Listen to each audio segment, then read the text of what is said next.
भगवान शिव भक्तों के प्रति अत्यंत प्रेम भाव रखते हैं और दुष्टों का विध्वंस भी करते हैं। एक तरफ जहां भक्त जटाधारी शिव के स्वरूप को बहुत ही सुंदर मानते हैं, वहीं यह स्वरूप कईयों को डरावना भी लगता है।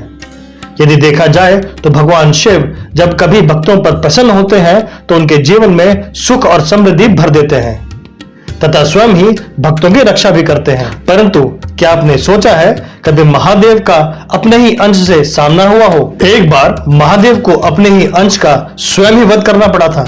तो आइए जानते हैं यह रोचक कथा, जब महादेव ने अपने अंश दैत्यराज जलंधर का सृष्टि की रक्षा के लिए विनाश कर दिया था। देवी भगवत पुराण के अनुसार एक बार भगवान शिव ने अपने तेज का अंश समुद्र में छोड़ दिया, जिससे जालंधर नामक एक वीर बालक का जन्म हुआ। जैसे ही दैत्य गुरु शुक्राचार्य की दृष्टि उस बालक पर पड़ी, उन्होंने उसे दैत्यों की शक्ति बनाने की सोची और उसे अपने साथ ले आए। जालंधर को स्वयं दैत्य गुरु शुक्राचार्य ने सारा मायावी ज्ञान दिया, जिसके कारण वह अत्यंत ही बलशाली हो गया।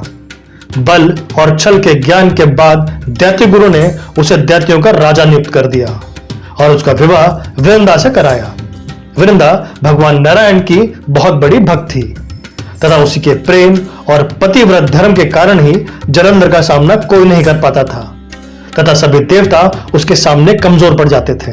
एक समय जालंधर को अपने शक्तियों पर अहंकार हो गया, इसीलिए उसने भगवान नारायण की पत्नी माता लक्ष्मी को मारना चाहा, जिसके लिए उसने बैकुंठ लोक पर हमला कर दिया।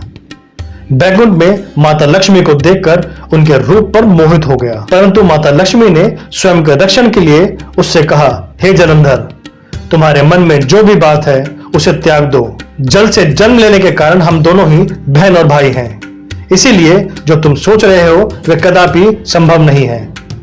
इस बात से जालंधर बहुत ही प्रभावित हुआ। इसके बाद जालंधर ने माता पार्वती पर कुदृष्टि डाली और उनको अपनाने की सोची और कैलाश पर पहुंच गया।